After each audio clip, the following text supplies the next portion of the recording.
If I look up your card name and the first result is not the card, but knowyourmeme.com, throw it out. Don't waste my motherfucking time!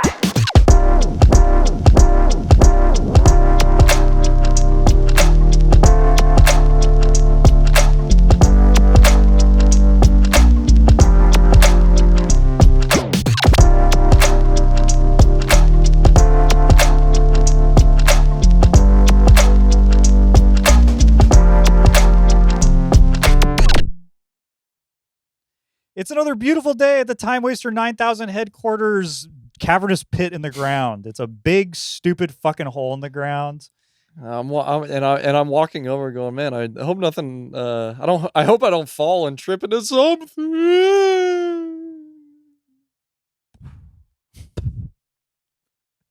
Yahoo! What's up, everybody? What's up? Welcome to the Timewaster 9000 podcast. Anybody watch any cartoons lately? Oh, I have. My name's Alex. I'm your buddy Alex, and this is my buddy Miller. Hi. And My this name's is Miller. This is a podcast where we talk about the fun side of magic, the casual side of magic, the stuff in between, the creamy centers, the gooey middles, The peanut butter between two crackers. the peanut butter. And folks, the couch is currently the peanut butter between these two crackers. We're about to get busy. But before we get into that, I'd like to mention we have a community Discord where you can come join us play some fun games with our monthly leagues. Currently, Modern and Atlanta Highlander are a custom format of our own devising. Oh, yeah. And you can find more information about that on our website, timewaster9000.com, which also has our daily game stack made by the wonderful Mr. Donut from our community Discord. And if you want benefits in that community Discord, you can also find us on Patreon, patreon.com, and on Ko-fi. We found out it actually is coffee. I saw y'all fucking or arguing about Ko-fi. this. Yes, indeed. There's more than one way to say it, I think, but the way they were saying it in the promotional videos is Ko-fi. And it's their damn company. It's their damn company. So Ko-fi. I call it coffee because it's got a picture of coffee, but it's Ko-fi. We've had it's been a litigious issue. Oh, absolutely. Yeah, this has been disputed for quite some time but now. If you donate $5 a month to us on those platforms, it goes directly back to the show and helps us out a lot. But also, you'll be in our Goblin Hero tier on Discord. That's right. You'll be green and access to a secret channel where we talk to members of the Goblin Heroes about cool stuff behind the scenes. We talk about episode topics. The last episode we did last week was a episode topic thought of by our Goblin Heroes. Indeed, indeed. And you also have your name and lights in the credits. Not of every only did single they one of our think of it, episodes. they also executed damn near all the work for it. Yeah, that probably I maybe should have done a little bit more legwork on that one, but I am very appreciative of everybody who participated in that specific video. So thank you. I like it. I mean, obviously, I like it when you guys do all the work for us, but I do like it when the community gets to do something that we just push out a whole episode dedicated to that, because I'm like, let's show off the people that make this shit happen. Yeah, there's a lot of funny ass fuckers in there, and a lot of cool people that are worth talking about in the community Discord. And the community is growing. Do you know we have like 250 people in the Discord? Is that nuts? It's scary, bro. A lot of you fuckers. And some of those people have even seen the bottoms of my feet. Let's add another 100. One of these days, I'm gonna get every single one of you in the house. Yep, you're all the house. Is that my house? Are we inviting people to my house? All 250 of them. Each and every one of them in one place. Each and every one of you can come to my house, and we're gonna have cookies and ice cream and pizza. I'll make spaghetti. Today's topic of discussion is cards with bad vibes. Bad vibes. These are cards that me or Miller don't like, not because they're too strong or they're too weak or they underperformed and constructed or we had a bad beat against them in a game. No, it's just we look at these cards and something about them just don't sit right with us. There's something that we take umbrage with. We hate these cards, but not for any reason that actually It's matters. not even really like a hate. It's more a couple just, of mine I hate. Oh, sure. But that's not like a prerequisite. Mm-hmm. It's more just kind of like stuff that gives us a bad vibe. I don't know about that one. Yeah. Kind of guy you see at a party and you just go, probably I'm not going to talk to him, actually. Yeah. The way he's got his sweater on and the way he carries himself around women, I just don't trust a kind of guy like that. His girlfriend's awfully young. Not like illegal, but like today at work they had a pre-release going on. Mm-hmm. and one of the guys goes to the counter for some shit or whatever, and he's like, all right, well, I gotta go. It's something about his girlfriend, whatever. And then he makes a joke as he's walking off. He's like, magic player with a girlfriend, right? Haha. And he like left. And then me and the guy running the event, I looked at him and I was like, I know a lot of magic players with girlfriends. Got to pick them up from school, but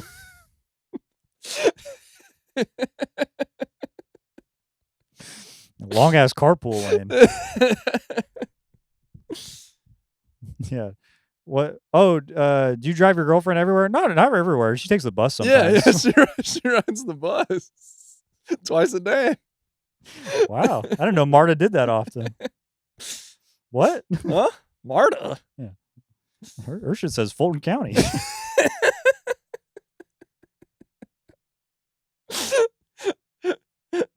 But before we get into the meat and potatoes, the skeet and tomatoes of today's episode, Miller, I've heard around these parts, around this side of the Mississippi, you got a bit for me. I do. I will tell you, it is not as complete as I wanted it to be, because I not only could I not remember the shit that it was, I also, for the life of me, could not research this anymore. I used to be able to find it, and I couldn't anymore. But maybe someone will know what I'm talking about. Maybe you'll know what I'm talking about. Okay. I'll just talk about this for just a second, and then we'll do the actual bit. But I was going to the bit for this go round. It's going to be more annoying rulesy bullshit.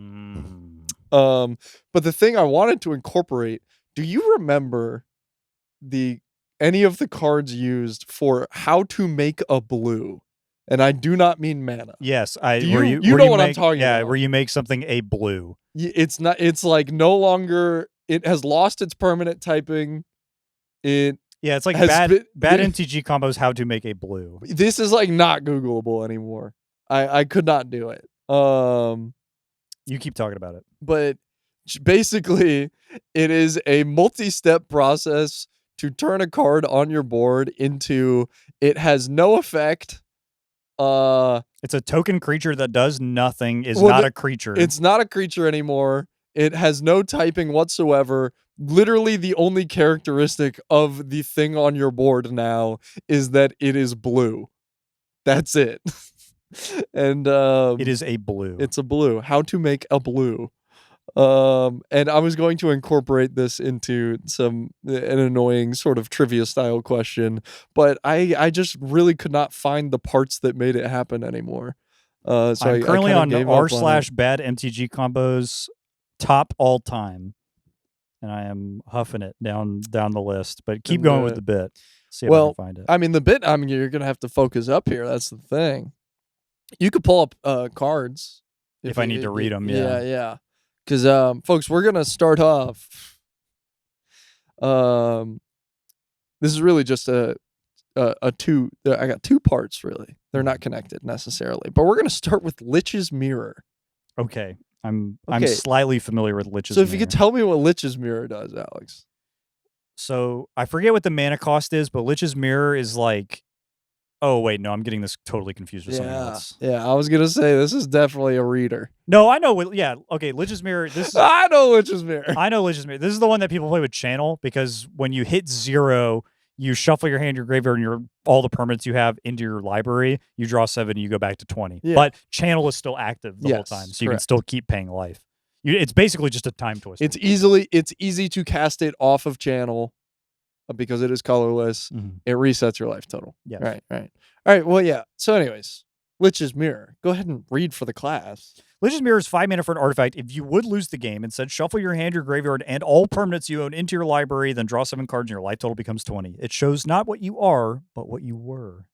Right. Okay.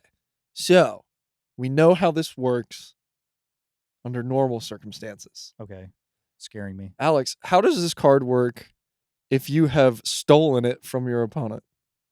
If you would lose the game, instead shuffle your hand, your graveyard, and I mean stolen permanents you own, like you took it out of their binder. Permanents you. Sorry, own. Yeah, I didn't mean like larceny. I meant like you have what is like will breaker or some shit like that. You know what I mean? Like you've taken control of their If Lich's Mirror. I have confiscated their Lich's Mirror, Yeah. like by let's say that I The don't card confiscate. well, let's say we won't use confiscate because confiscate is an aura Mm-hmm. that I would shuffle into my library. If I have cast a spell that's like this is mine now and it just is Yes. on my board, I would shuffle everything except Lich's Mirror into my deck because I don't own it.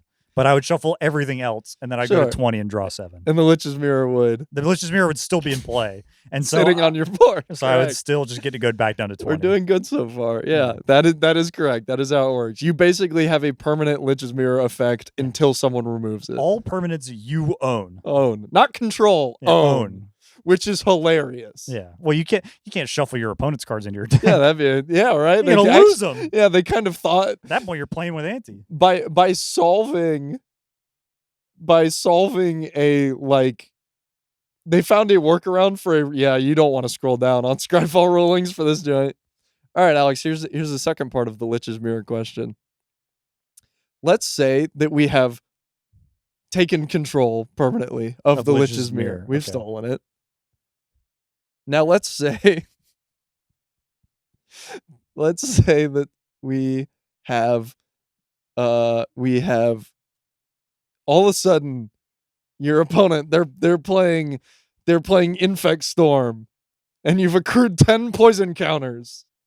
Okay. While you have your stolen Lich's Mirror on the board. Yes. So 10 poison counters is applied on to me, you. and then Lich's Mirror goes off. Yeah, what happens? You die because you shuffle your Lich's Mirror into your deck, and then you have 10 No. poison counters. It's the stolen Lich's Mirror. Oh. I think you just do it forever, huh? Because you resolve the ability, and then state-based actions are checked, and you have 10 poison again, and the Lich's Mirror's like, oh shit, bro, you gotta shuffle your shit into your library again. Ding, ding, ding. It is an infinite loop that draws the game. Because Lich's Mirror. it goes, you should lose. Lich's Mirror goes off. All right, now that you're done doing that, you should lose. Lich's Mirror goes off. And we'll just do it forever. Here's the final question for this one. Let's say your opponent has a disenchant, and for some reason they held it until the loop started. Will that work?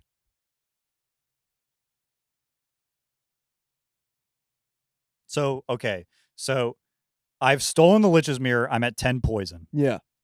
The trigger goes on the stack to... Oh, wait. This is a replacement effect. It's not a trigger. No, they don't have priority ever Correct. again. Ding, ding, ding. Once that loop is up and going, there is never a point where they have priority. The priority will never pass. I'm literally looking at this. I'm like, I can imagine the MTGO trigger in my head, and then as I'm reading it, I'm like, if. Yeah. Instead. At no point while that loop is going do they have an opportunity to cast a disenchant. It's just fuck it, man. The game's over. All right. Yeah, that is all of the Lich's Mirror questions. You nailed it though. You got all of it basically. Thank you. It was all from intuition. This person's only ever done 3 cards. Ashwood. Yeah. Jesse and Zombies, Child of Night, Lich's Mirror. Dude, Child of Night is so badass. All right. Here is the second question for the bit. All right. And it's a very simple question, really. I would like you to pull up the card. Well, first, we can split it up. Do you know the card Abyssal Persecutor? Yes, it's you can't win the game and your opponents can't lose the game. It's like a 4-mana 6/6 flyer. Indeed. You've got it. I'll pull it up just to make sure. Cool ass badass card. Made it when we Badass. when we were playing. We had a format that we played like a real long time ago. We called LGS 20, where it was 60 card constructed, but you had to build it with only stuff you could find in the store, and it had to be $20. And my friend had a black like Pox deck that was like Dark Ritual, Hymn to Turok type shit. Yeah. And I built an Infect deck, and he's like, I know I'm going to beat this. I'm going to play Abyssal Persecutor. And I got him to 10 poison. He's like, I didn't read this card. Oops. Yeah. All right. So here's my question to you. There's a lot of far more annoying interactions that can happen in a sort of no win, no lose. Mm-hmm. All these types of cards bring up a bunch of funny stuff. Mm-hmm. And I'm sure we could think of a way to make it interact with Lich's mirror, but Right. that's not what we're doing here. Yeah.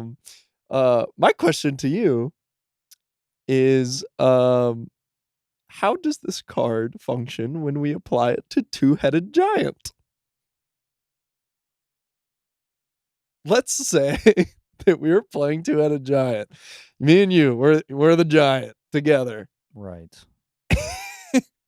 And I've put an Abyssal Persecutor into play. And then I'm trying to crack some heads. I'm trying to bust some ass. You've got the Persecutor in play, and Yeah. I cast Coalition Victory, and I meet the conditions. Actually, the worst Two-Headed Giant combo of all time. But yeah, so we've got probably mono black beats. Yeah, And a 5-color Coalition Victory. Yeah. How are we looking? So, do you know the rules of Two-Headed Giant? Your opponents can't lose. So that means I can't win, even if you also even if it only says you can't win. So I'm pretty sure the way it works is we as a team cannot win because they both can't lose. Fun fact. So if you really want the specified ways of how this works, you can look at the Two-Headed Giant rules, and they will explain exactly to you what you and opponents and it would be better than if I were to explain it to you. There's no shot that you are looking at the AI overview right now. I was the just Wizards seeing if has it linked this it. shit posted. You could also go to my Two-Headed Giant cube list on Cube Cobra. Does it have because I this? copy pasted it into the primer. The reason I even have this card in my brain is because I put a lot more work into this cube. It's still not quite done, but it's really damn close. It's almost there. Do you have 359 cards in the wrong cube? Yeah, I did know that. All right, let's check the primer. I really hope I didn't just lie to you. Be really fun if you did. And you did. No, I didn't. Oh, yeah, the whole joint in play, plan, and battle as a team. In Two-Headed Giant, the life total is shared and starts at 30. In Two-Headed Giant, each 2-player team shares its starting 30 life and takes their turn simultaneously. The team does not share any other resources other than life. For instance, any reference to you on a card still applies to the individual holder. Effects that read each opponent or each player, however, affect each team member separately. Players can block any creatures that are attacking their teammates or planeswalkers. Whoa. I literally just got Lizard Squad. I just watched you get flashbanged in real time. Okay, so here's my thing. I Yeah. understand that I am separate from you. Yeah. So in an ideal world, I cast Coalition Victory and I win. Yeah. But both of our opponents can't lose. So is winning and are winning and losing completely separate states, or are they tied to each other in the rules? Well, in my head, I'm like, there's If my opponents can't lose, and I Thassa's myself, can you win over someone not being able to lose? This seems like a philosophical question. There's no way that it's actually in the Alex, is conference of it rules. more shameful?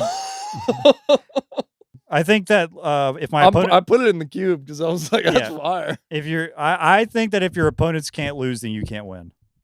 I'm under. Well, see, yeah, but I'm under the impression that my teammate can. But that would mean that I beat both my opponents, and that means they lost. Well, notice though, your opponents in this case, I believe, as the way Two-Headed Giant works, is attached. If it's my Abyssal Persecutor, that I'm pretty sure is attached to me. Okay, but so like my opponents, yes, is different from your opponents, even though they're the same people. Okay, I understand that. That makes sense. Yeah. But what I'm saying is, if your opponents are tied to you, that doesn't mean they're not also my opponents, even if the effect isn't tied to me. So that means that they are affected by they can't lose. Yeah, I truly don't know on this one. It's you just asked it. I wanted your opinion. Well, I mean, I can tell you how I'd like it to work.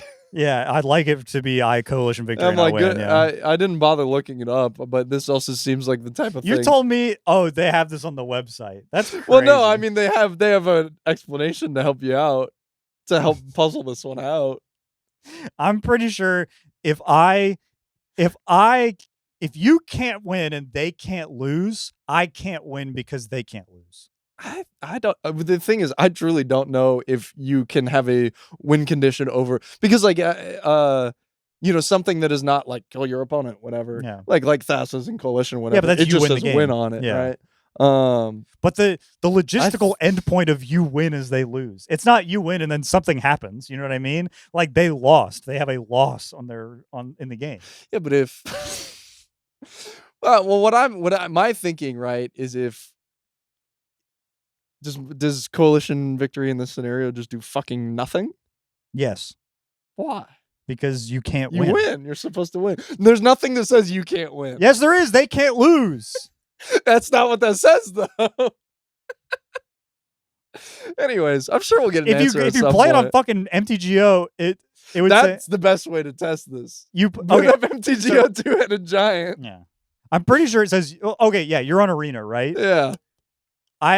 And we're playing two-headed giant on Arena. Let the computer figure it out. Yeah, and they can't lose. Yeah. Right. I play Coalition victory, their heads explode. What shows up on their screen? Does it just go, they won? You know what I mean? It says defeat. Maybe it's a draw. There's no way it's a draw. Could be. That cannot be the logistical endpoint of this. It's either Maybe for some reason there's two triggers bouncing back and forth. no, it's not a trigger. These are Two replaced. state-based. I still don't think that's how it works. Okay, and what if I have a Lich's Mirror? Still nothing. Anyways, I'm keeping it in the cube. We'll get a judge answer on this eventually. Yeah. Did you have another one, or was it just the? Well, it was. I was gonna do Lich's Mirror into that, and then I was gonna talk about making a blue, but I could not figure out how to fucking make a blue anymore. So, if any one of you silly fuckers talks about tapping an island, Yeah. If anybody has, I'm gonna bury you underneath one. I'm doing 3 more scrolls of bad NTG combos to find. See if it pops up. I could have sworn like Pilly Paula or some shit was involved with this. I also can imagine. There's just so many more combos on here that are. I remember it used to be you would click top all time on this subreddit, and it was the same like 6 posts like 100 times. Yeah. Oh, maybe it was that one with the Ethereum shaper. Play Mana Crypt legally. Nope. All right. 9 blue, red. That Anyways. subreddit is a treat if you ever want to just waste some time. That used to be like for real. I would be like fighting for my life on the toilet or like can't go to sleep kind of thing. And I'd just be, let's go on bad Let's see TG what combos. they got on there. Yeah, exactly. Well, thank you for sharing so many delightful little questions with me. I'm pretty sure all of them right. You definitely got all the Witch's Mirror stuff right. The Abyssal Persecutor see one, about you that don't even one. know if I got it right. Oh, I got no idea. All right, so I'm adding all of these cards to my bad vibes calculator, but for gameplay reasons. I've always been a big fan of create a puzzle and don't let them come up with the answer. Yeah, doing Hangman with pizza and just Yeah, well, letting you just them- listen until you're like, that sounds good. Yeah, that is the answer. Good job, you got it. What is good? Candy. Candy is good. Candy is good. All right. Well, since You did the bit. Since I did the bit, Alex, do you want to start off? Yes, With the I would first love card with to start. Bad vibes. Cards with rancid vibes. My first up might be kind of surprising Okay. because this card is pretty universally constructed beloved. Mm. But that's never stopped me before. My first card is OG Werebear from Odyssey. Interesting. So Werebear is 1 and a green for a 1/1 Druid Bear. You can tap to add green to your mana pool, and if you have Threshold, it gets +3/+3. So it's a 2-mana 4/4 if you build around it, and it's a mana dork. This card has like a bunch of really cool incentives behind it. It's a thematic, like flavorful story. It's like Flavorful. yeah, genuinely, it's like it's a guy who turns into a bear. Like do you have this in your bad vibes for the flavor text? yes, bro. This is a perfect. They nailed it. perfect masterpiece card that they actually wiped their ass with for no reason. Like, this card is like, it tells a story. It is like playable. It does a lot of cool, interesting things. It is like above rate, even for its time and kind of now. Like, I would put this in a cube, and I imagine somebody would probably play Werebear. They haven't reprinted it ever into standard because it might be slow-key, like a little too good. Yeah. And then you read the fucking flavor text on the OG printing. He exercises his right to bear arms. Duh! And I'm fucking jacking off, and there's cum everywhere. That's awesome, dude. Like, what are we doing? I don't understand. Like, there's just some. I want a banana this big. Yeah, there's a fucker. There's a fucker with a pocket square bigger than my forehead, just like actively creaming himself, thinking about how funny this joke is.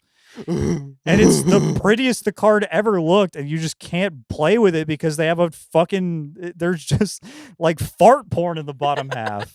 Like, what are we doing? Oh, the most beautiful card you've ever seen, mechanical masterpiece, and there's peak at the bottom. Yeah, there's a peak of somebody's raw red asshole. You know, I agree. There's a lot of cards, multiple times, where you can tell mechanical design, art design, all of it, like all of that they did so Hundreds of well. hours of work. And somebody was trying really hard. Yes. And they did a fantastic job. And then somebody was trying even harder in the flavor text.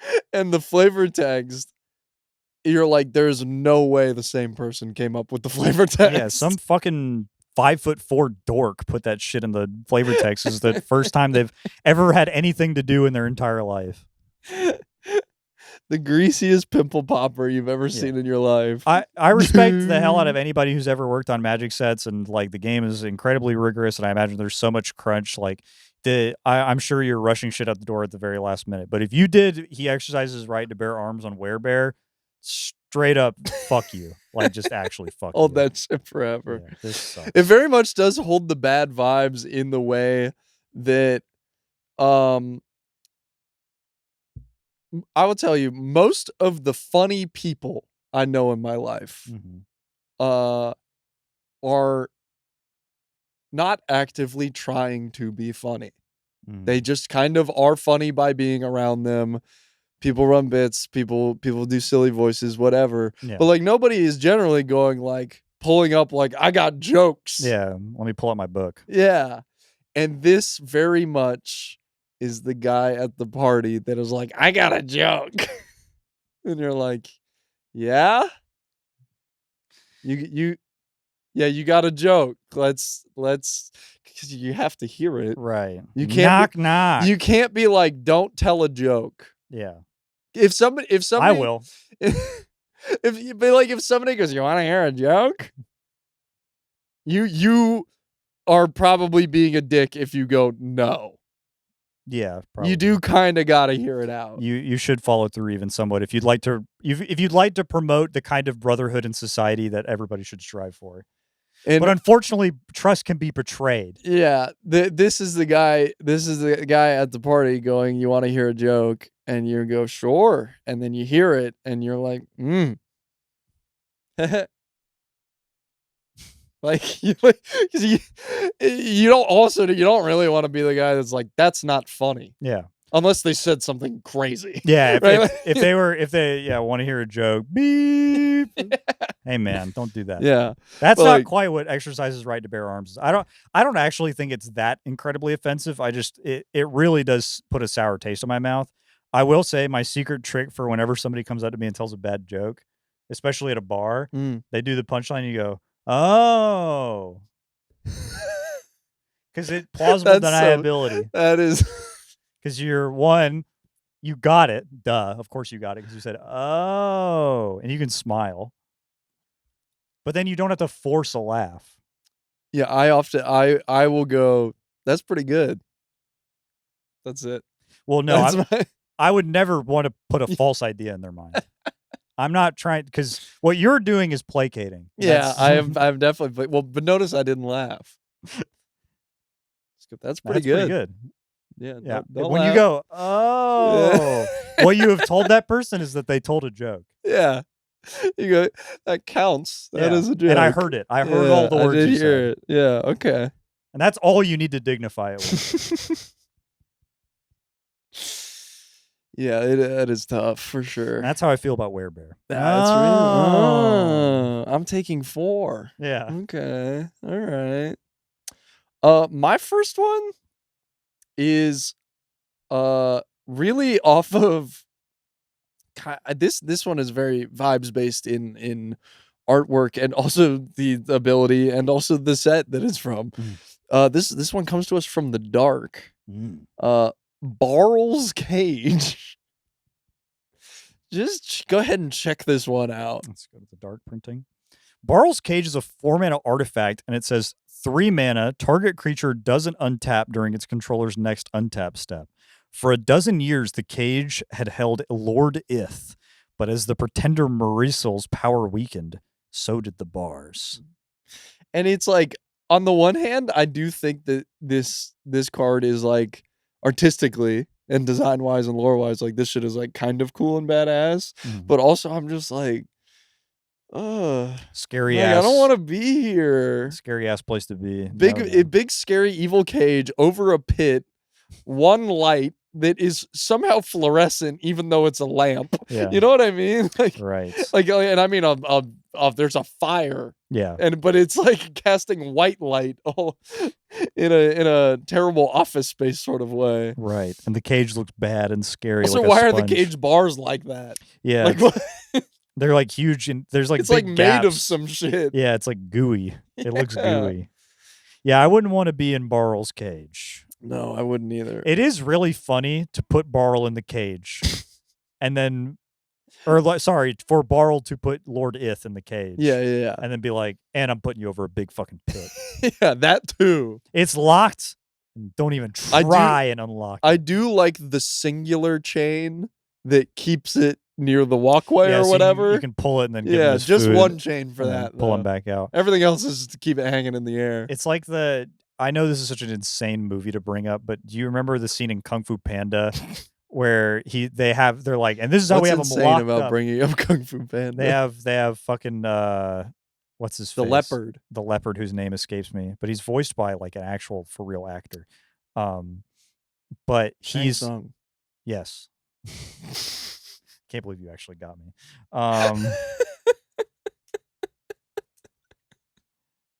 It's fucking goddamn. It's Ian McShane and he plays Tai Lung. That was kind of close. Yeah, pretty close. It rhymes. They have him locked up at like the bottom of the pit and he has like 2 boulders strapped to each arm and then he has like a fucking puzzle box on his back. And he's like sealed, chained to a million. Yeah, he's fucking chained to the rocks, but he's also under skill drain and just like this Imperial Order. Yeah, it's just every he's been solemned at least once, so that he's in the imperm lane. And then the duck feather comes down and he's like, phew, oh my god, I can break the board. Yeah, got this done. Harpies. Ding ding. I'll tell you what, those Kung Fu Panda movies, pretty good. I will say, and I'll tell you, those movies, how as unlikely as it may seem, they've got hype moments and aura.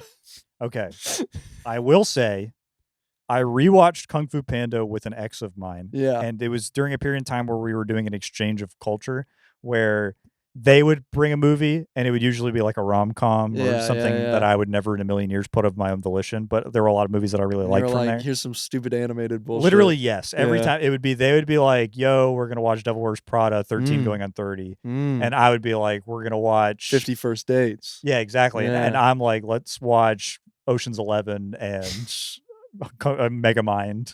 You know what I mean? Like movies that are like important to the cultural milieu for a very specific and stupid reason. Yeah. But that movies, I'm like, this is fun. And I remember being like, dude, we have to watch Kung Fu Panda. I remember it being fun. And they're asleep like maybe 2/3 of the way into the movie. They fall asleep during Kung Fu Panda. And I'm watching the rest of it. And I'm like, this shit is low-key buns. I actually, you don't fuck with it? It's the Jack Black stuff is way more annoying than I remember it being. I think for its time it's better than it has any right to be. I think for its time it was the exact highest amount of Jack Black that you could put in something and you'd be all right with it. Yeah, skadoosh is like Skadoosh. pretty close to almost insulting levels of Jack Black. Like you're almost There was for a while where we would be this is like way early on when I got into Popper and stuff, and we would we would be flicking people's cards and going skadoosh. skadoosh. Yeah, snuff out, pay for life, the wishy finger hold. Oh, you know this hold. See, I know about Kung Fu Panda. Yeah, really. Let me tell you, when those yeet bells start hitting, those movies get infinitely better if Yeet is on the soundtrack. I'll tell you that right now. Like, anyways, like Jay Uso. No, I mean Yeet the artist. Oh, Y-E-A-T. Y-E-A-T. I thought you Yeah. were saying yeet bells, and I'm like the bells in Jay Uso's theme song. No, he does not have bells in that shit. So yeah, I would not want to be in Barl's cage. Yeah, no, it fucking looks awful. Honestly, I could have picked The 8. cage has such bad vibes that made me think about Kung Fu Panda. I can't believe you're a hater. I'm not a hater. I went back You and think the movies have bad vibes? No, I just think that they're not You great. just said it. I think the card has bad vibes, and it led me to a dark place. I see. Made me think about Dustin Hoffman playing a very small lemur. I could have picked probably about like 50 different cards from The Dark, because scary. when I think of fuckers. bad vibes, I don't necessarily think of just like some shit that is like annoying me, like a coworker, Yeah. or like some guy that is like wiping snot on your sleeve. You're thinking of Witch Hunter. I'm like, dude, this shit is scary. Yeah, fucking scary. I don't like Witch Hunter. Witch Hunter is really creepy. It's funny that you can get like the underlight of like their man boobs. Yeah. Anyways, what's your next one? My next one is You Are Already Dead from Kamigawa Neon Dynasty. I'm thinking that you and I, our interpretation of bad vibes is really different. No, I have a couple on here that are similar to what you mentioned. I just got these out of the way. I'm enjoying it though. I put these two on they're like poetry. They rhyme. Yeah. You Are Already Dead is a black instant, and it says destroy target creature that was dealt damage this turn. Draw a card. So swift and sharp was his blade that the ogre never even felt the cut. So if you take everything except the title, that's a cool card. It's like a thematically interesting. Very it much plays to so. the tone of like a very classic samurai trope. Cool to play with too. Cool to play Mechanically with. very fun. Interesting. Yeah. You Are Already Dead is a thing that the guy from Fist of the North Star says. That's what Kenshiro from Fist of the North. Yeah, right? Yes. Yeah. And the reason that people know about it is because it's a meme from the internet. In the meme, like a meme. It's like a epic meme. le epic meme. If I look up your card name and the first result is not the card, but knowyourmeme.com, throw it out. Just fucking toss it in the dog shit trash. Just fucking get rid of it. Start over.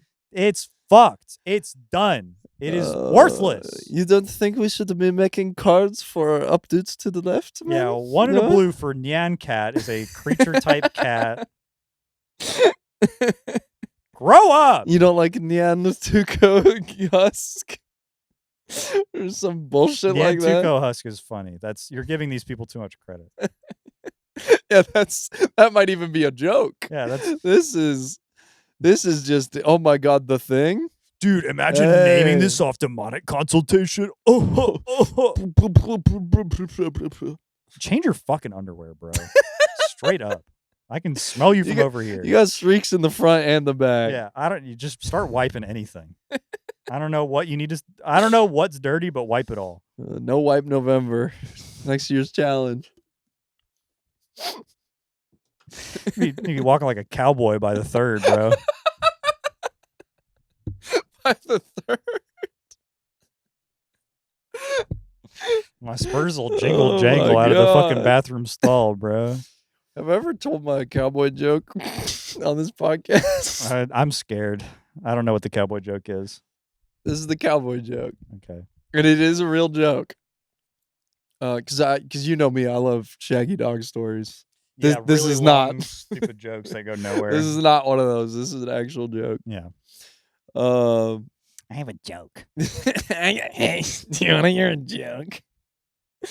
All right, this is the cowboy joke. All right, there's an old ass man sitting outside the saloon. Yep. On the rocking chair, Mhm. Cowboy pulls up, hops off the horse, ties it to the hitching post. Yeah. And the old man's watching him, and the cowboy comes around hops off the horse, but he doesn't go straight in the saloon. Mhm. He goes around to the back of his horse, lifts up the tail, big old smooch right on the right on the chocolate starfish. That's gross. Right, and then walks on into the saloon, Mhm. and much like you, the old man on the porch is like, "What the fuck? That's yucky. That's gross." Yeah.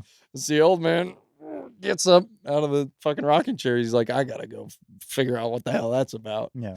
Pops into the saloon. He gets in there, and he's scans around the room, sees the cowboy at the bar. Mhm. He's got a drink already, whatever. And he walks on over to him. And he goes, "You young man, Kiss that horse's asshole." what the hell did you just kiss that horse's asshole for? What is that all about?" And the cowboy turns on me. He's like, "Well, I've got chapped lips." And the old man, for all his years on this earth, he's like, never heard of a cure like this before. Yeah. And he's like, "Well, does it help?" And he goes, "Well, of course not. Keeps me from licking them." That's the cowboy joke.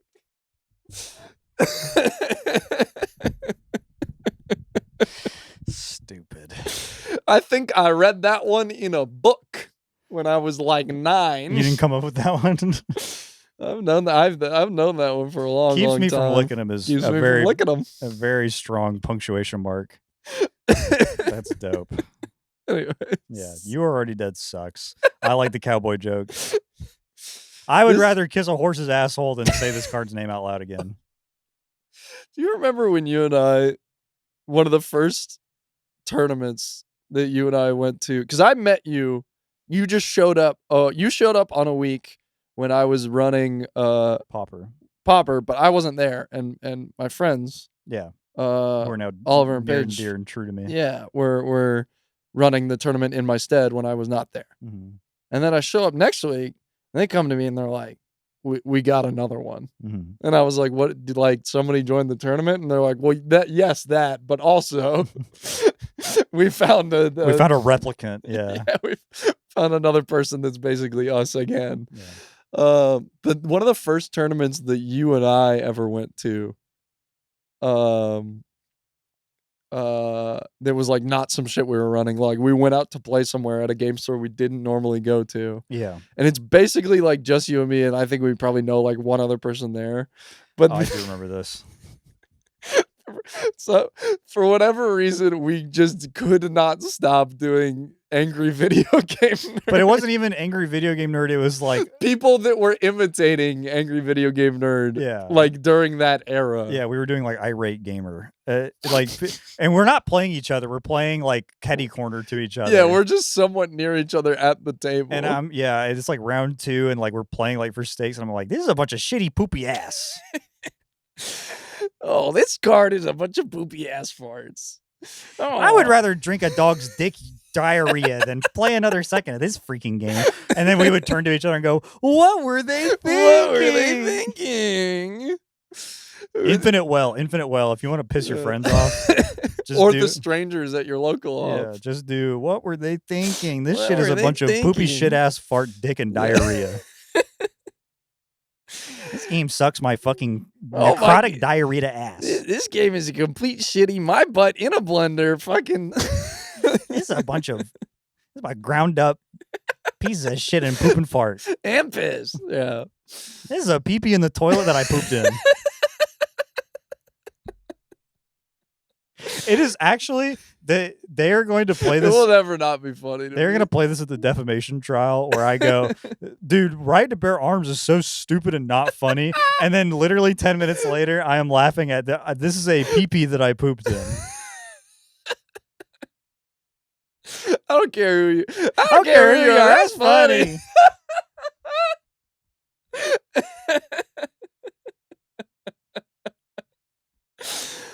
Oh, you know what? To me, this might be one of our funniest episodes. I hope the viewers like it. We're oh my god, we're like 50 minutes in. Jesus, time flies when you're talking about how much poop you peed in and all that. Folks, we got jokes around these parts. This is a poop that I peed on. All right, what's your next card?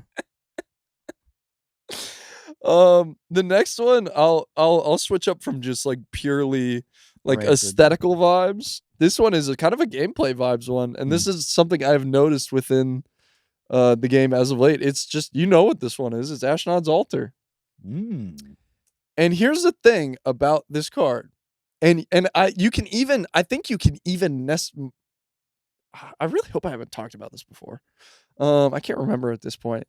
I really hope that I have not said exactly what I'm about to say with this. Okay. But I think that you can literally find the date for when the switch up on the vibes with this card happens. And I think it's the Ristic Studies video. Where he's like, yeah, look how cool this is. You can use it for a bunch of different stuff. He is just talking about it in a very regular...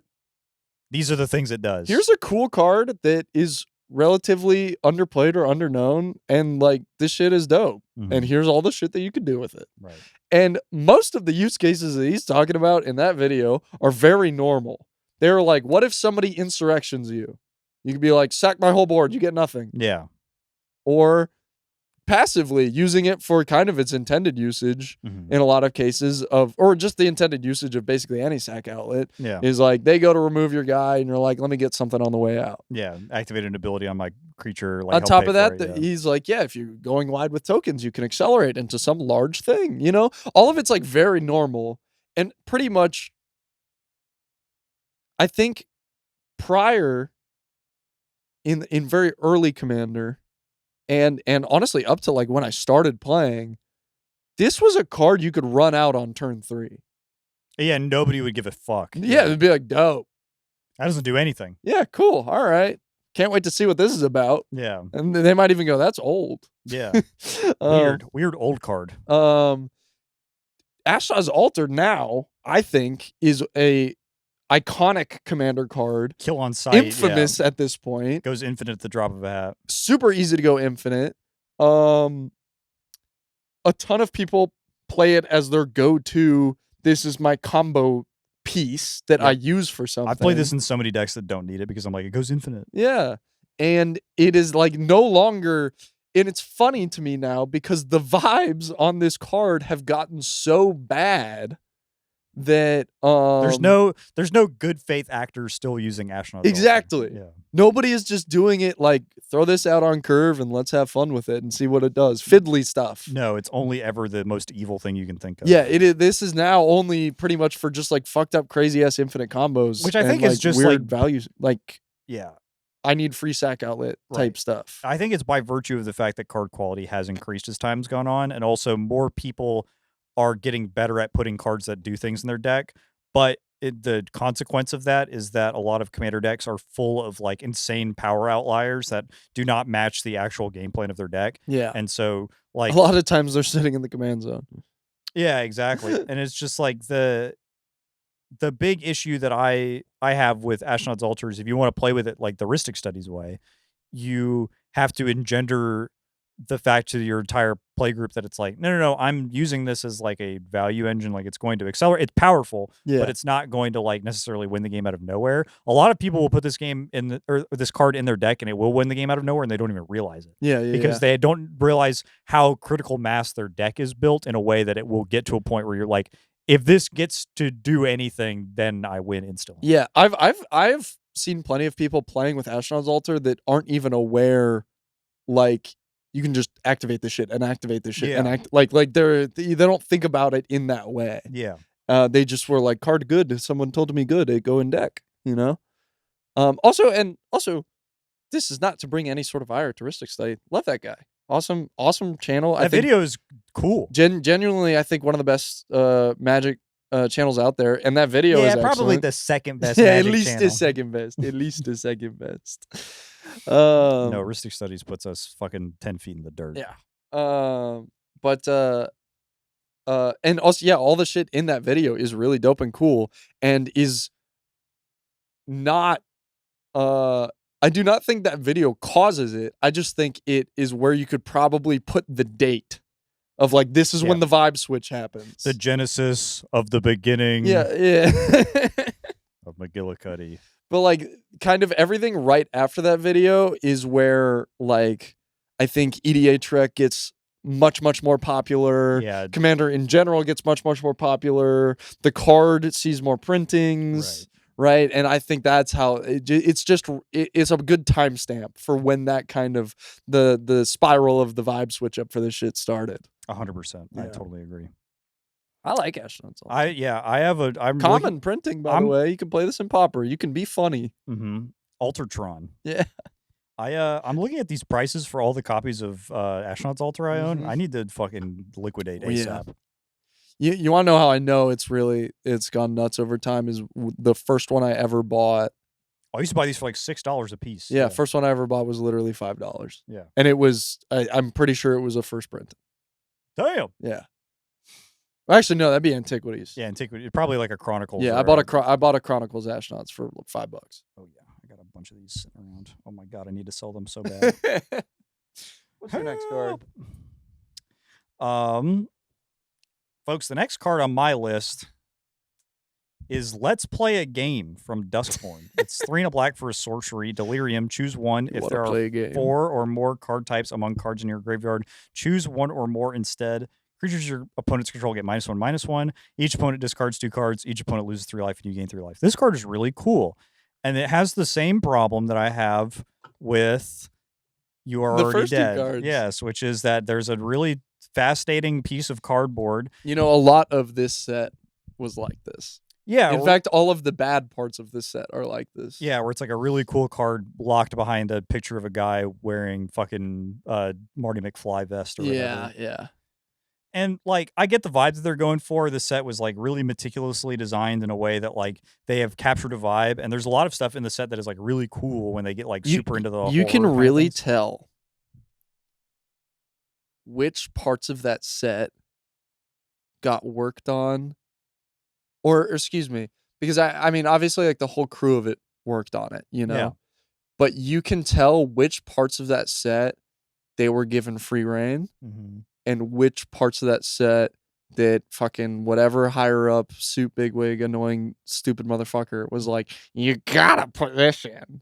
Remember the 80s? Yeah, or like, right? Like we gotta call an audible into this being Stranger Things tie-in, or whatever. Or like Stranger Things is sort of big by the time that we're developing this set.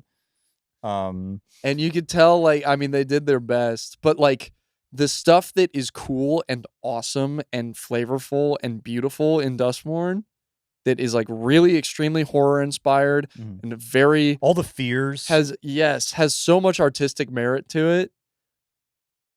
And it stands in such stark contrast to complete horseshit. Yeah, not girlfriend, cheerleader doing a backflip, or like the fucking pair of Nike sneakers getting grabbed by a zombie, or the damn Daniel back at it again with the combat trick. we tell jokes on this podcast. Oh my god, it's actually every single thing I've said so far I have been like really critical of in the lens of like I just made a really long thoughtful comment about how I think Werebear is stupid because it's not really a joke, and everything that I've said that has made me laugh so far has been like, I basically pee on my poop. And also, does anybody remember anybody remember this joke from 2014? Just basically doing exactly the same thing that they're doing. Okay, here's the difference. We are doing a podcast where the only goal that we really have is to make each other laugh. Obviously, there's an audience out there that enjoys that, and I try to make sure that we include the audience and that we have something going on behind the camera, right? I had to use my phone for a moment to write down so I don't forget it, to change my Steam name. The damned Daniel. The damned Daniel. Damned if you do, damned if you Daniel. When we say something stupid, it gets immortalized in fucking video format. That's fine.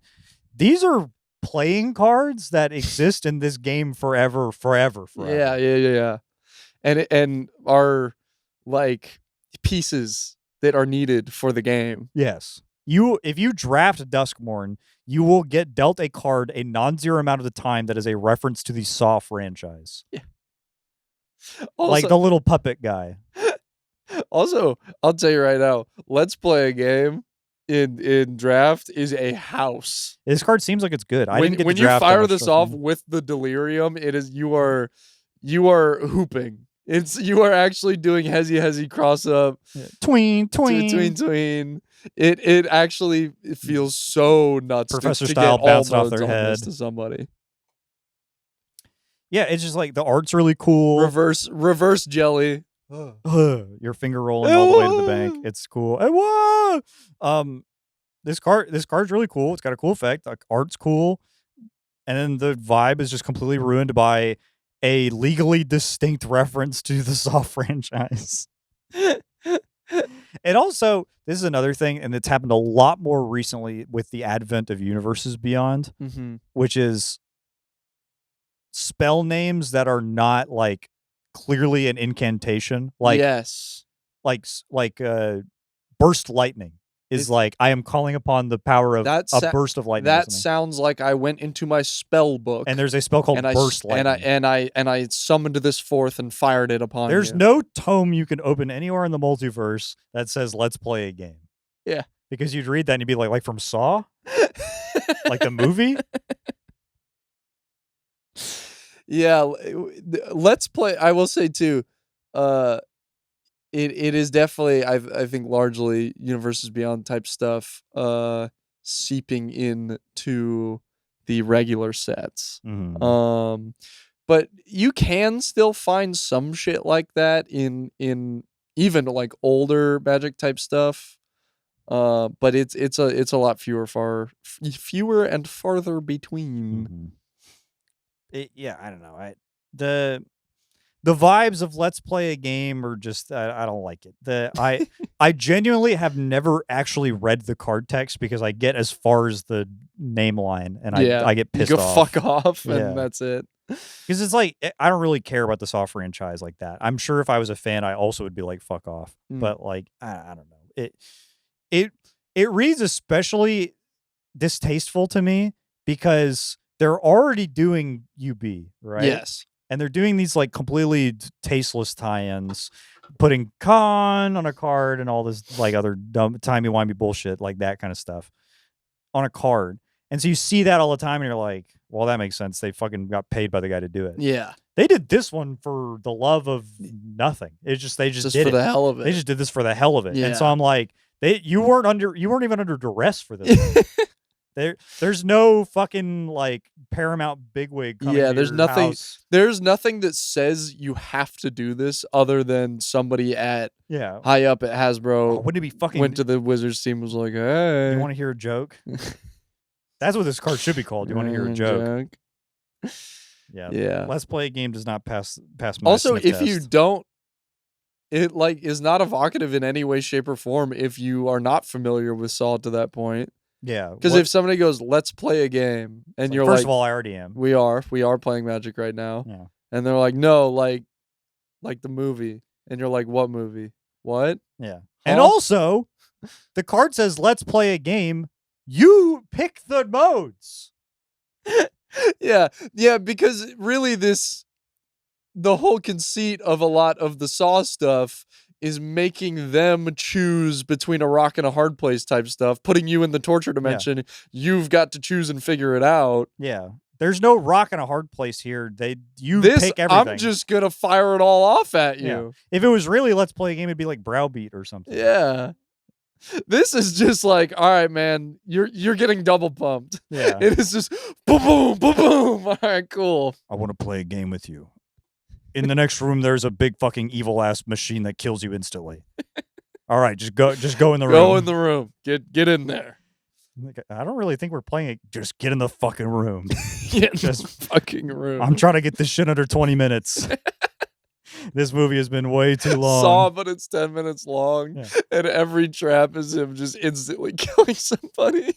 I want to play a game. You might have noticed that you're inside of a bear trap. That's going to go off in like 5 seconds. Good luck, I guess. Yeah, I don't really know how you win this. Next. Before you are chained to a radiator, and the radiator is gonna fucking explode, and there's no key. I put you in a room. The bomb goes off in 2 There's a seconds. bomb.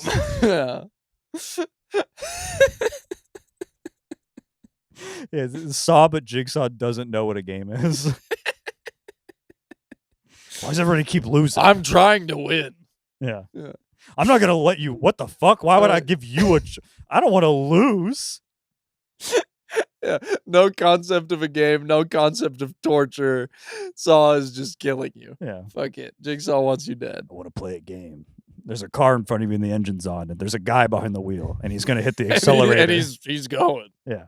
And you're sitting in a chair, and you're trapped to the chair.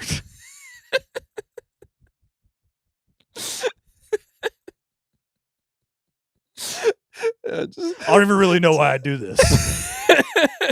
I don't know why. It'd be way easier to shoot you or something. This AV equipment was really expensive.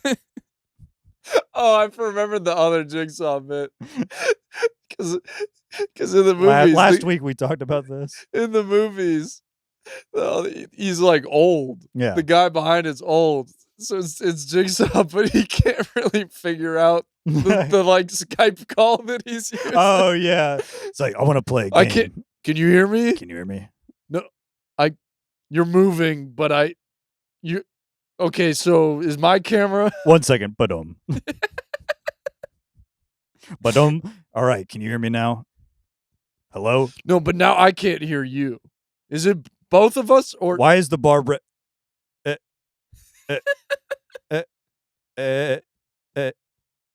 Hello? I think you cut out for a second I there. think I lost you there for a second. I want to play a game.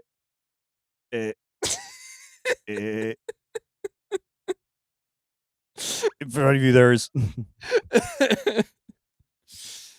Anyways, I think I need to restart my router. Hold on, I'm going to reboot my whole computer. Hold on. I opened Task Manager, all right. What is anti-malware service executable?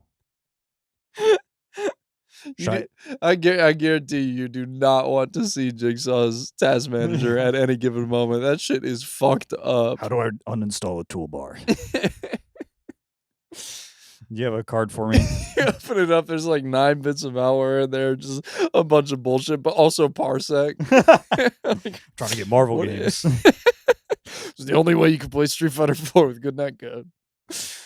I want to play a game. It's a first to 5. I get to play El Fuerte. I'm host. I'm host. Ha! Ha! Squeak, squeak, squeak, squeak, squeak. No! Just set a press. No! Put me in the fucking bear trap. Yeah.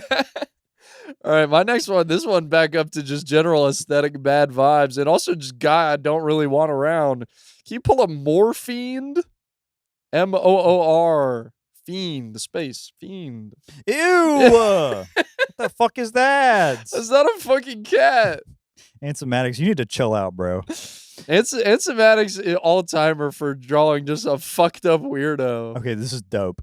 Morfiend is 3 and a black for a creature with swamp walk. On the original Ice Age printing, it says summoned fiend. Makes sense. Yeah. That's been eroded to be a horror. Yeah, man. Why? What happened to Fiend? Dude, you can't bounce this with Thing in the Ice. Nope. I could have sworn... Thing in the Ice flips, and he's like, oh, Yeah. what the fuck? Oh, yo! Is he smiling? Yeah. Is he with you guys? Hey, He did not come with me. are you smiling, or is it like that? Is this like when a chimp does it? Like, what? Are you scared of me, or am I scared of you? Am I freaking you out? You're freaking me out. Yeah. Morphine be like, I want to tell a joke. This is the fucker showing up at the coworker Christmas party and telling all of the bad fucking werebear and you're already dead jokes and Yeah. want to play a game. This is the fucker doing it. What is the shit on the side of his head? What are those? Or his mandibles, or his tentacles, or his epic see-through. Because they're not tusks. Why is he built like a Game Boy Color with the transparent? You know what I'm talking about? Yeah. You see the wires. He's made of the old N64 Okay, plastic. so Morphine is translucent, and he's like a weird thingy, but it looks like he's low-key got on like a regular t-shirt. Am I crazy? Yeah, he is kind of just wearing like a Gildan regular ass tee. It looks kind of like a baseball shirt. It says "I'm with stupid." Yeah. Also, like, why does he have? Are the spikes on his chin meant to? Am I meant to interpret that as a goatee, or is that some other shit? Is that facial hair, or does he have like naturally generated ridges? This is so something that we talked about Very a lot. Confusing. Something we talked about a lot in art school, and like one of my teachers said this very specifically in a way, a lot of people had this idea, but this teacher told it to me in such specifics that it really stuck with me. Is good art does not tell you anything; it asks you a question. Because if you look at a piece of artwork and it tells you something, you go, "That's what's up." Yeah, and you move on. You never think about it ever again. Yeah, like the big giant mural of Yoda, and it says "Stop Wars." Yes, but I would hazard to say, and you're that guy that puts all the metallic balloons on the wall. Yes, it says like I'm gonna lay you down and I'm gonna eat it. Yes, and you go, got it. That's I've already forgotten about this. Processed it. Yeah, got it. But if a piece of art asks you a question like, who the fuck would ever paint Yoda on this wall? And say "Stop Wars." Yeah, it sticks with you. You're like thinking about it all the time, like what kind of person would enjoy this? Like what is the actual true purpose of this? Or like you looking at a real piece of art and just being like, oh, like what is the like intent behind this? Or like it makes me feel this. Is that what they meant? Like did they feel this way? Like what's the greater context? Like what's the greater context of you throwing the Diet Coke cans? It wouldn't. But you get what I'm saying. It wouldn't fit anymore. Good art invites you to revisit it, even if it's in your mind or by looking at it. And I would argue, how does all this apply to Morphine? I would argue that Anson Maddox's Morphine has generated more questions out of me than basically like 3/4 of all magic art. Yeah. Instantly, we had about 9 15 things. to 20 questions. Like, why is he blue? Why is he see-through? What are the mandibles for? Why is he wearing a t-shirt? Why is he doing a monkey smile? Are they mandibles? Are they tusks? They can't be tusks. They're not in his mouth. What are these? Why is his left eye blue and his right eye green? Is he smiling? Is he smiling? Does he have a mullet? Is it always like that? Is that a bug I'll in say his it head? too. We've been gendering the Morphine this whole time. Couldn't really tell you. Yeah, they. This extremely non-binary Morphine. Yeah. You know what? My fault, Morphines. Yeah, my fault. I'm trying to get like you. Should I start non-binary excellence. That's a picture. Is that gonna be our first merch drop t-shirt that says non-binary excellence, and it's a picture of Morphine. I'll hit up Anson Maddox and we can make some shake happen. Or we could do all your homies are on Morphine. All my homies are morphine. It's a real hugs not drugs kind of message. Folks, we got ideas on this show. What is I didn't read the flavor text on this. Let them close the gates of Krav from dusk until dawn if they so choose. It matters not. My fiends shall yet rend their flesh from their bones. It's from Limdult the Necromancer. You know, I never even considered that there's more of this thing. More. Say that again. Bum, bum, bum, bum. But like there are many Morphines. I did not think about that. Yeah, he's not legendary. I was kind of thinking that they were the one singular, but I'm like, no, yeah, this is like a minion of sorts. Morphines. Morphines. Bring him in. Give me a beer. Give me a beer. 2 fiends. What? 3 fiends. And a Bloody Mary. And a horror. And a thing in the eyes. Yeah. If there's one thing I can't stand, it's a sorry ass Morphine. You ready for me to do another card? Yeah, go ahead and hit another one. Honestly, the other ones I've thought of that'll be my last one, and you can take us home. What do we got? I think I got 2 more. I do have 2 more. And I'm really mad about. Actually, you know what? The next one I'm not even that mad about. The one after that I am for real mad about. Giggling Skitter Spike. It's 4 mana for a 1/1 toy.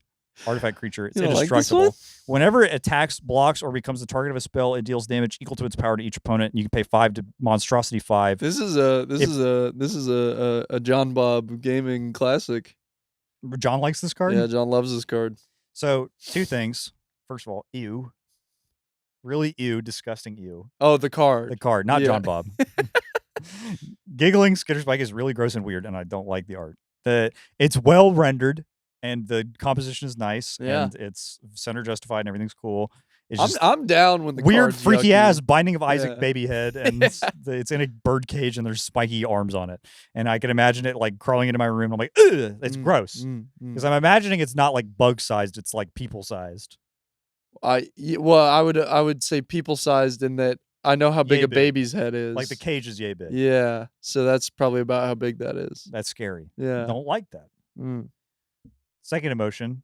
This looks like that fucker from Toy Story. Yeah, it does. It's the little baby head spider It's from Sid's room. From Sid's room. Yeah. So the 2 emotions I feel to this are repulsion and repulsion. Yeah. because you guys did another reference. I will say You cannot help yourselves. I will say mechanically, Cool card. this shit plays like a beast. Yeah, I can understand this being just like a When huge this is pain the in the thing that ass. you want, Yeah, this is a cannon. yeah. Canon. Sorry. But yes, no, I agree. It is. It lights them up. Yeah, but it is correct. You know, it's very funny when we were pitching this when we were pitching this episode, like figure out what we were gonna do for today, and I was like, you were talking about how like it's just I feel like it's just gonna be way too easy to just do a bunch of UB cards. UB cards, and I was like, I'm just not gonna do it. I'm planning on never intentionally speaking about Universe Beyond stuff ever again. Mhm. Other than like when it comes up, I'll shit on it because I hate it. Right. But I am never going to intentionally pick one as my card Yes, for something. And you have managed I've skirted that line. to pick 3 that might as well be. You know, Well, that's the thing that I find so distasteful about that them. is what sucks about them. Yeah, is that they are like not courageous enough to be direct brand tie-ins, but somehow brazen enough to be like, remember? Yeah, reference slop just sucks. It's when it's literally the thing from the movie on the card, I'm like, that's gross. But when it's like casually referencing the thing from the movie, I'm like, you guys should make this a little bit more subtle. Yeah. Because if I can tell what it is, then I'm like thinking about the thing instead of thinking about your thing. And the game of Magic is so rich and cool and awesome and full of flavorful, dope shit that I like that when you are putting a thing next to it, it's like, do you remember The Thing? Like the Yeah. movie The Thing? I'm like, yeah, but I'm like low-key trying to look at Llanowar Elves right now. I don't need to worry about all that. I'll say too, for this card in particular, you can do a scary baby head and just come up with a different contraption. Yeah. There's plenty of scary, evil shit to do with an evil baby Yeah. head. And like the name. And if I draw the conclusion to Sid's Toy Shop, I can be like, dude, this looks like Sid's Toy Shop. And then Yeah. I'm low-key a little proud of myself for being like, oh, I remember that thing that didn't even tell me to think about it. I can work a little harder to Good get there. art invites you to ask questions, and it does not tell you things. Squeak on that. No, squeak on that. And squeak on that, folks. And our last one, What do we speaking got? of This is bad the one art, that makes you the tells most. you This is things. the most mad you are apparently. Cunning Coyote and Resilient Roadrunner. No, but Alex, you love cartoons. The first note on you my love slide. cartoons. The first note on my slide. I love cartoons. Cunning Coyote is one red for a 2/2 with haste, and when it enters the battlefield, another target creature you control gets +1/+1 and gains haste until end of turn, and has plot for 1 in a red. Resilient Roadrunner is a 2-mana 2/2 with haste and protection from coyotes, and it has 3. Resilient Roadrunner can't be blocked this turn except by creatures with haste. So the joke is that it's Wile E. Coyote and the Roadrunner, which is a Looney That's the Tunes joke. cartoon. That's the joke. And that's the whole joke. What's the flavor text on Resilient Roadrunner? Chasing the Roadrunner, Omen Port slang for wasting energy on impossible pursuits. If you take away Cunning Coyote, it still is a reference that I find oddly distasteful, but I like the flavor text. That's cool. Yeah, it it's almost it's An attempt at building a world. it's much closer to bearable if you just are looking at the Roadrunner. Yes. And even if it was just the Coyote, that's a cool card. Yeah. I would be interested in that. Yeah. But they're two pieces of art meant to be laid next to each other in tandem. They put them in the same color so you would play them next to each other. They have artwork They made that it is so that you could all go one plot piece. Coyote on 2, play Roadrunner, play Coyote. Yeah. They literally made it so you could do that. And then they would both have haste, and then you could swing with both of them. They made it so you could do the joke. They're both uncommons. The reason this gets my goat is because it's lazier than all of the other ones thus far put together. The joke itself and the reference is way lazier, and the applications and hoops they have bothered to jump through to make it so you can make the joke is like way more effort than it ever deserves. Yes. That thousands of dollars of development time, hundreds of hours of artwork and Somebody design. got paid time and a half for this. Yes. For a joke that I looked at in the set list and got mad at. And you're the biggest cartoon fan I know. love cartoons, and I like getting silly, and I like the one thing about old Looney Tunes that like really, really is cool to me, especially the Chuck Jones stuff, Yeah. is that it is all references to stuff that was important to him. So it's like classical music and like opera and pieces of like foundational media and the Bible and like stuff that you are like looking at. He calls Bugs Bunny calls fucking Elmer Fudd Nimrod, which is like a hunter from the Bible. And everybody says Nimrod now because they're like, that's what he calls Elmer Fudd. Yeah. Like we're like 3 points removed from it. We are so far removed from the original concept, and I honestly at this point it is completely removed from Bugs Bunny. Yes. And that is just a thing that you can hear now. You just call people a Nimrod and it's like that guy's dumb, I guess. So like when you take all this stuff that has like all this love and care and like devotion put into it to like respecting its source material, but not like devoting itself so entirely to it, it's taking it and transforming it. When you get to this, it's like we have Wile E. Coyote and we have Roadrunner, and that's the whole joke. We have like applied card text to them because we have to, like otherwise they're not cards. And so they also happens. did not do anything with it. Yes. They just went character. Roadrunner has protection from coyotes because the coyote can never catch him. Holy shit, that's awesome. Yeah, and the cunning coyote enters the battlefield and another creature gets haste.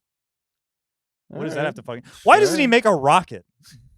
Like, I'm not saying that would make it better, but like, you know what I mean? It's like the reason the coyote is so funny is because he is constantly working against... Why I like that they couldn't even come up with a way for the coyote to self-destruct somehow. Yes. The reason... Okay, this is the last thing I'll say about it because I'm actually about to start getting mad. The reason that the coyote is funny, and the reason that the coyote's plight is so understandable and real, and the reason that it resonates with so many people is because it is a fundamental writing trope of man versus nature. It is man versus God. It is man versus machine. Yes. It is all of these things because it is a coyote going against his own nature Mm-hmm. because he thinks that it is not enough to reach the Roadrunner. And he is buying machines of destruction and implements of torture to try and violently kill the Roadrunner by any means necessary. And even though his God-given talents as a coyote he are runs designed, fast as fuck. Yeah, he literally he runs almost fast catches as him. fuck. He has claws and teeth. Yes. If he just kept chasing the Roadrunner, he'd probably get... in the intro, it's like, this is the coyote, this is the Roadrunner, and they're damn near neck and neck without all of this stupid bullshit. He only ever gets hurt when he paints the fucking tunnel on the wall. You know what I mean? Yeah. He only ever gets hurt when he lights the rocket and it doesn't go off and he looks down the fucking barrel and it explodes. So the understanding of the like core conceit of Wile E. Coyote and Roadrunner is missed. So it's not even a faithful reference. It's like half-assed. And then on top of that, it's not even really that funny. It's something you look at during preview season. You go, oh. Okay. Oh. Oh. It wasn't my intention to bring up that, like, this is what you do when somebody tells a not funny joke thing, but, like, it works for all of these. Yes. Where it's just very like, much so. the maximum level of engagement you can have with any of this is, oh. Like the thing. Yeah, all right. I know that one. Oh. I've probably even seen a couple. Yeah. If you're being charitable like me, you go, that's pretty good. Yeah.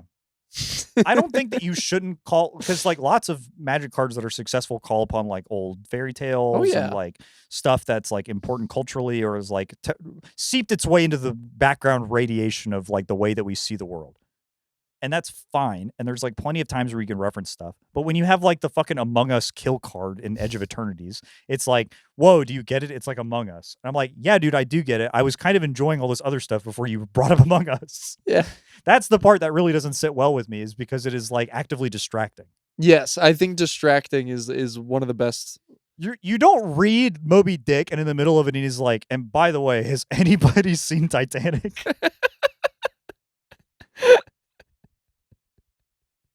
Like you don't watch like the majority of movies don't do like I'm the king of the world reference. Yeah. If they do, it's because they're like showing to you, the audience, it's like I'm joking, like I'm like for real doing a joke. And most of the time when they do it, you're like, that was stupid. Yeah.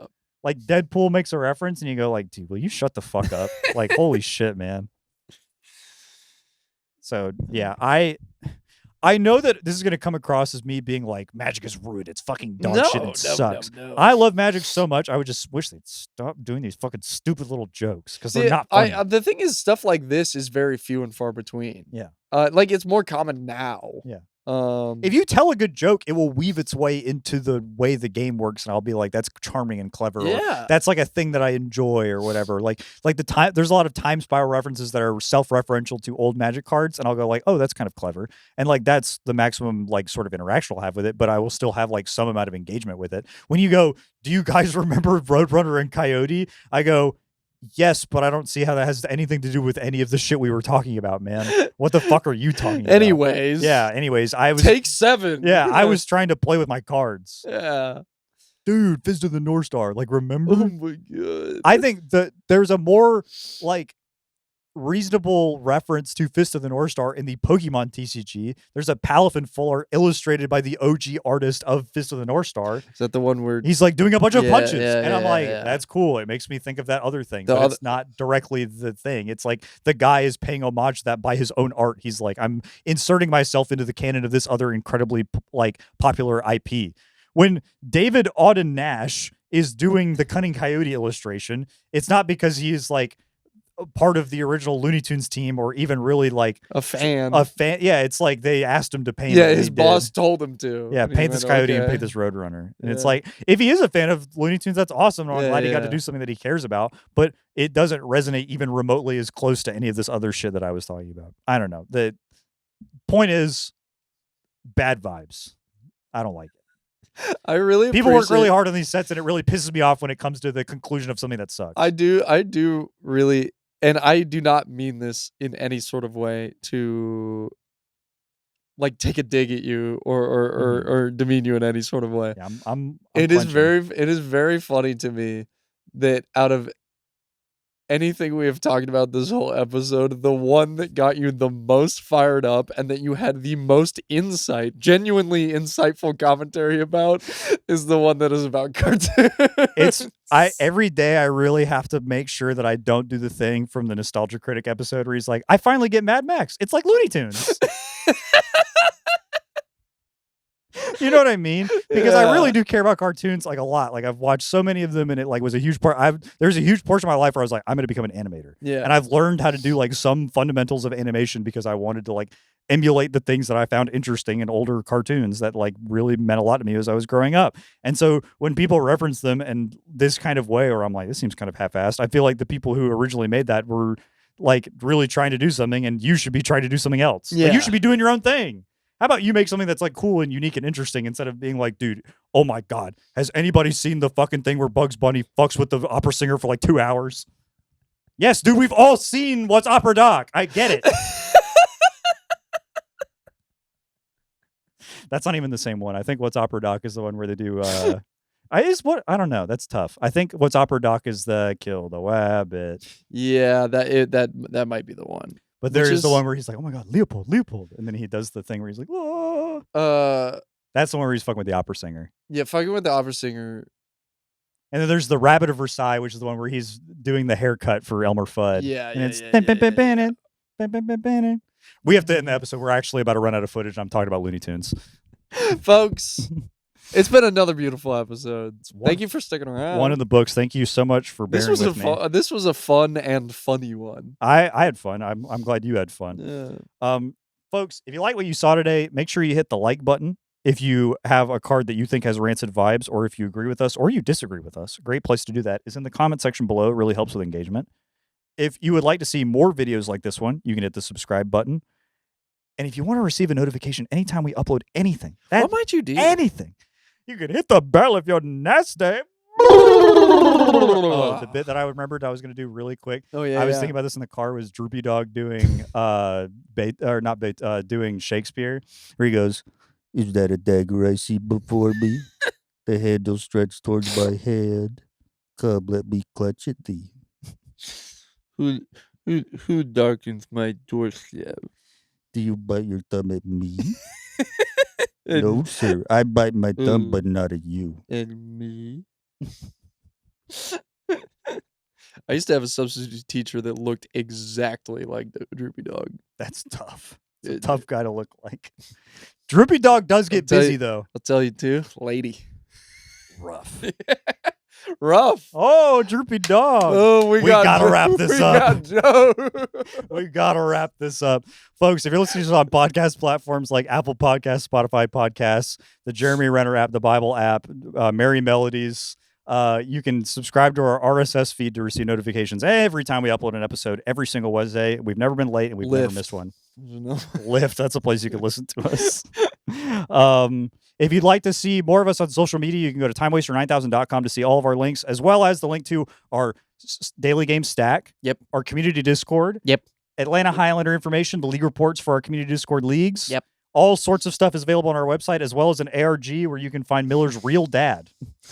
If you click a secret photo, it will show you a photo. Like that is either implying that my dad is the fake one. Yeah. And this will help me find my real ARG one. where I find your real dad. Or we just mean for a real photo of your actual dad. Dead ass my dad is gonna be on there, yeah.